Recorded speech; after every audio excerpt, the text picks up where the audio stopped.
front there in Lebanon. I have to be optimistic. I think that both sides are in good faith trying to come together. Given the fact that public opinion is so skittish about military involvement in a foreign country, can you afford not to work out some sort of a compromise with the Congress?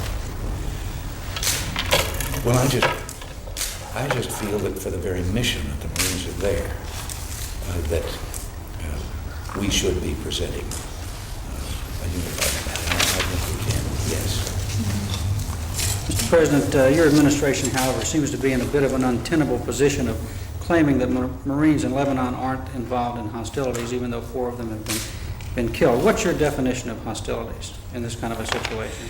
Well, again, since this is all part of the thing that's being negotiated, I'm a little hard put to comment on that question. Let me say that the term imminent hostilities, which is incorporated in the War Powers Act, there seem to be some legal disagreements about the technicalities and the meaning of that. There is no question but that there is danger. But then this had to be anticipated in the very sending in of the multinational force. There are 4 countries represented there who sent a force in not to engage in combat, but to lend a stability and an order when the foreign forces in Lebanon would withdraw, and then the Lebanese government, for the first time in 8 years, would set out with its own armed forces to reestablish its control over its territory and its borders, that this force would be behind. But with the factional fighting that for 8 years has been going on, we were aware that that was not exactly sending them on a vacation. I think your aides are telling us that the main problem you have with the War Powers Act is that there's some constitutional questions about the division of power between the legislative and the executive. Do you believe that the War Powers Act is unconstitutional? Well, this again is part of the legal difference that is going on. And again, I don't feel that I should comment while this is being discussed, but that is not the issue that's being debated now. We have not made any appeal on that basis at all. We are simply seeking mutual agreement between ourselves and the Congress on that will lead to support of our presence there. The Democrats, though, Mr. President, say that there was a basis for mutual agreement earlier in the week and you turned it down. At least they're saying that the House Democratic leadership offered to support keeping the Marines in Lebanon for another 18 months, no strings attached. Why didn't you take that deal? Why wasn't that a good one from your perspective? I don't think that was the reason for any turn down. I think there were still differences in the negotiations that were going on, and some of those were differences within the Congress itself that could not agree on some of these points like that.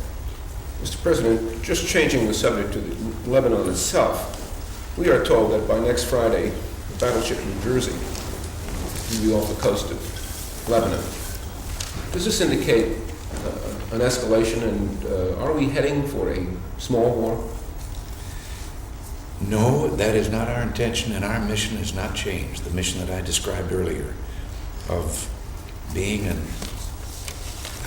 stabilizing force there as we tried to or as Lebanon tried to reinstate itself as a sovereign nation with control of its own territory. No, we have no intention of enlarging forces. We have no intention of... Well, what is the mission in New Jersey?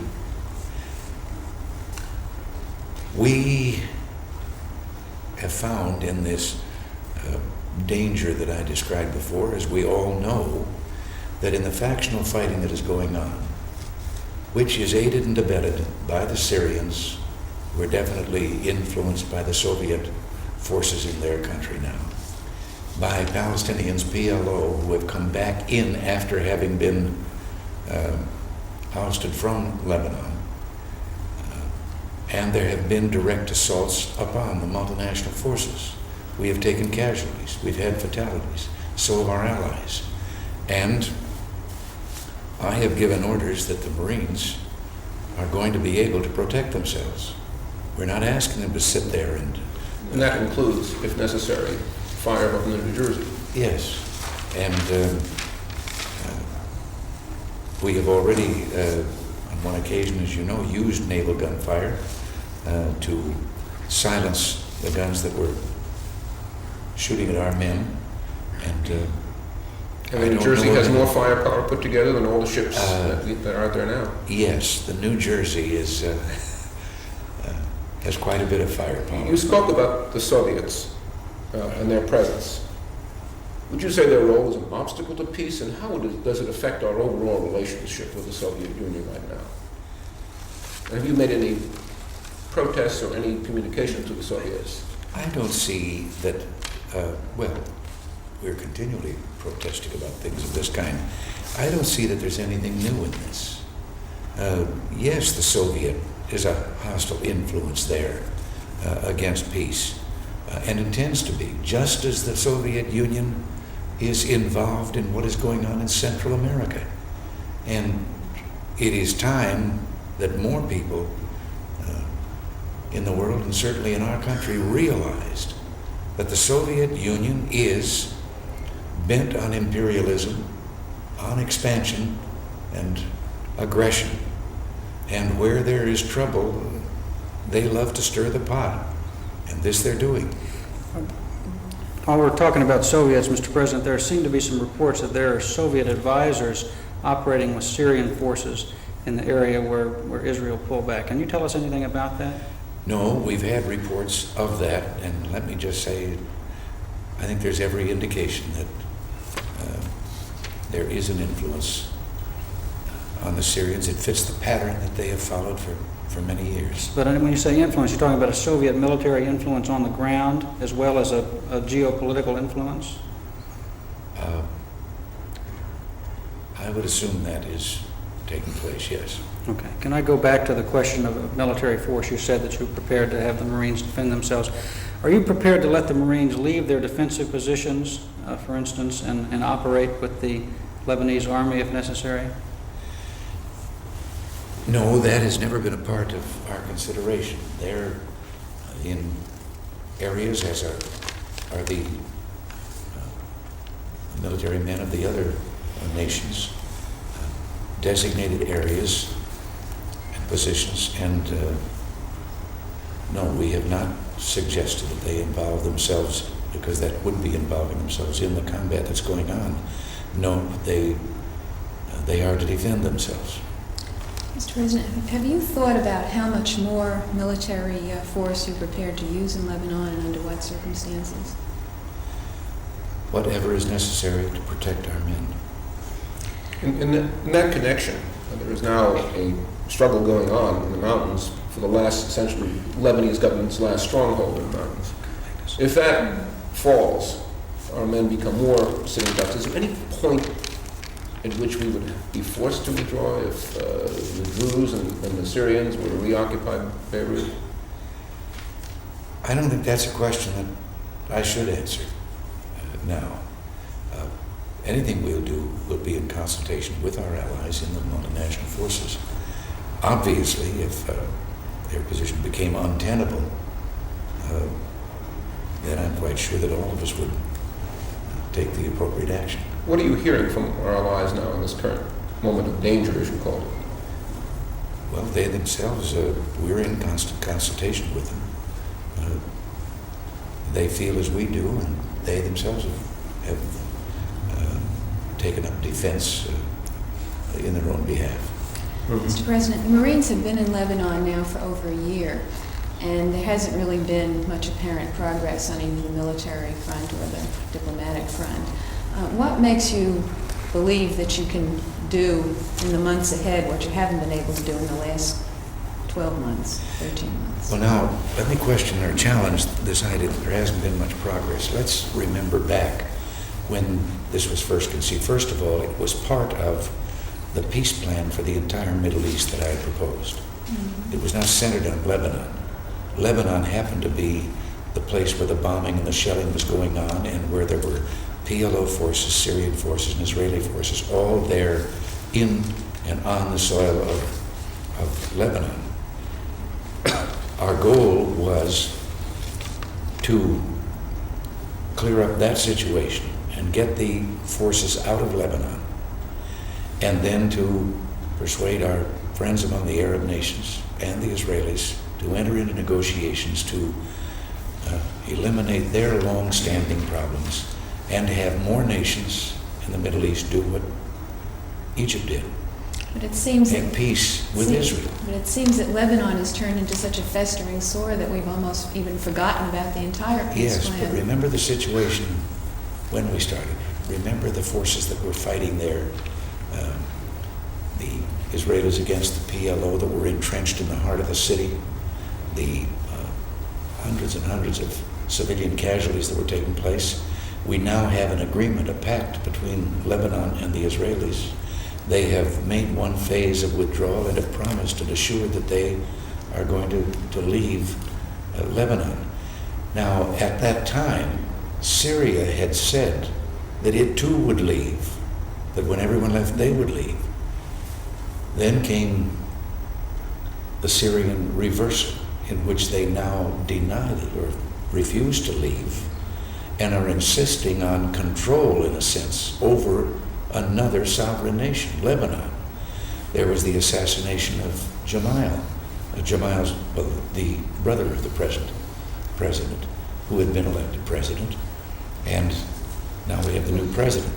So what has happened is the bulk of the conflict that we're having is the kind of disorder that began 8 years ago in Lebanon, when the various factions, the Druze, the Phalangists, each one of whom, these separate groups, created their own militia, their own armed force.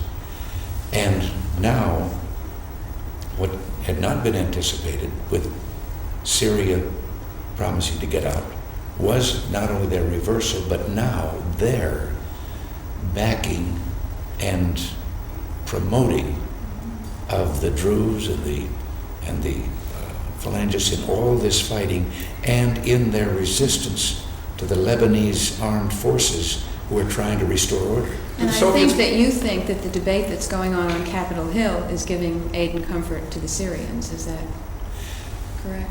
I think as long as there is an indication, or they feel that possibly this could result in some withdrawal of our forces, yes, it is giving aid and comfort to them. Do you think the Soviets, Mr. President, are in any way responsible for this reversal of the Syrian position?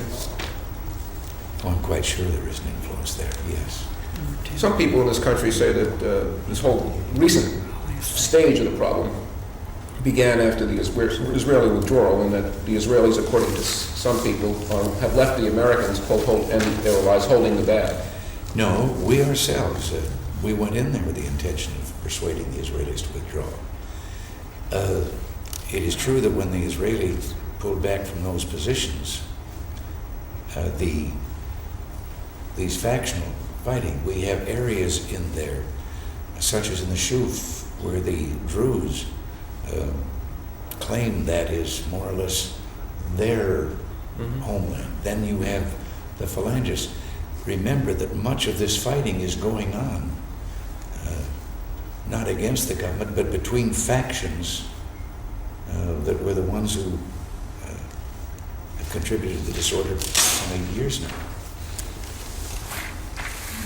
Do you consider your overall plan, how would you assess the state of your overall plan for the Middle East as of now? Well, we can't just write it off. It is too vital to the Western world. The original purpose, as I say, Lebanon was just one facet that had to be cleared up while we went after the main goal. And the main goal was to bring the Arab states and the Israelis together. Remember that as of a year ago, we were talking about a situation in which only Egypt had said they recognized Israel's right to exist as a nation. Since that time, there has been indication on their side that they are prepared to enter into negotiations. They are prepared to recognize Israel's right to exist. When you say their side, to whom you refer? The Arab states. The holdout at the moment is Syria. President, can I go back to your aid and comfort statement? That almost sounds like a treasonable activity. Some people would define it that way. But earlier on in the conversation, you said that you felt like there was a lot of good faith on both sides in this thing. Yeah. It doesn't seem to square. Could you help us out on that a little bit? Yes, while we're trying to work this out, what I meant was that if you look at the War Powers Act in its entirety, someone on the outside, such as Syria, could look at a discussion over this, could look at that clause about 60 days limitation on them staying in, and it would be only natural for them to say to themselves, well, all we have to do is hang on for 60 days and they may be gone. Now, I don't think that those negotiations, I didn't mean to imply a blame on one side or the other in the negotiations. Everyone is in good faith. I was speaking from the standpoint of what it looks like to the fellow on the outside. But the House Democrats are saying 60 days is a red herring, that they've offered you 18 months, which would not only Yes. take care of the American election problem, but it would take care of this problem of giving the wrong signal to the Syrians and the Soviets. Again, as I say, it is not intentional on anyone's part up there. It is the perception that is given to that outside enemy of what might be going on. We just ask one political question. That is, Mideast policy has traditionally been held hostage to American presidential elections.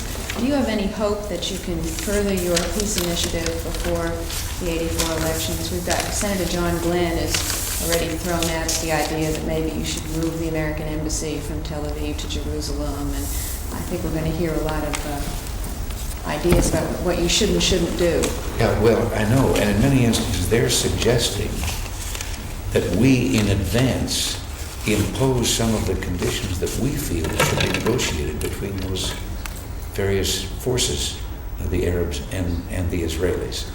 And we never set out with this peace plan to impose something on them.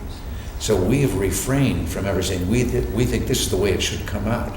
What we've said is, these are the matters to be negotiated. We stand ready to aid in any way we can in that negotiation.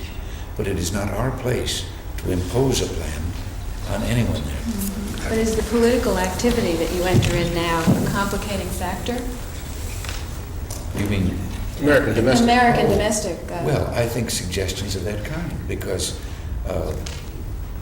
they would be suggesting that we do something that we feel properly belongs in the negotiations when they take place between the Arab states and the Israelis. Thank you, Mr. President.